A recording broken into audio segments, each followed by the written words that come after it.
AP cabinet సమావేశం కొనసాగుతోంది। ఈ సమావేశంలో పోలవరం ప్రాజెక్టుపై చర్చిస్తున్నారు నేతలు। ప్రాజెక్టులో దెబ్బతిన్న డయాఫ్రమ్ వాల్ నిర్మాణానికి ఆమోదంపై చర్చిస్తున్నారు।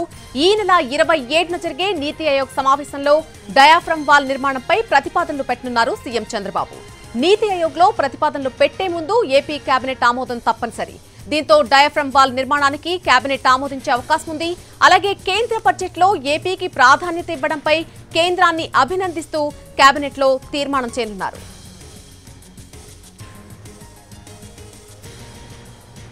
ఏపీ కేబినెట్ కీలక సమావేశం కొనసాగుతుంది। ప్రస్తుతం ఈ సమావేశంలో పోలవరం ప్రాజెక్టుపై చర్చిస్తూ ఉన్నారు। ప్రాజెక్టులో దెబ్బతిన్న డయాఫ్రమ్ వాల్ నిర్మాణానికి ఆమోదంపై ప్రస్తుతం చర్చిస్తున్నట్టుగా తెలుస్తోంది। ఈ నెల 27న జరిగేటువంటి నీతి ఆయోగ్ సమావేశంలో డయాఫ్రమ్ వాల్ నిర్మాణంపై ప్రతిపాదనలు పెట్టనున్నారు సీఎం చంద్రబాబు।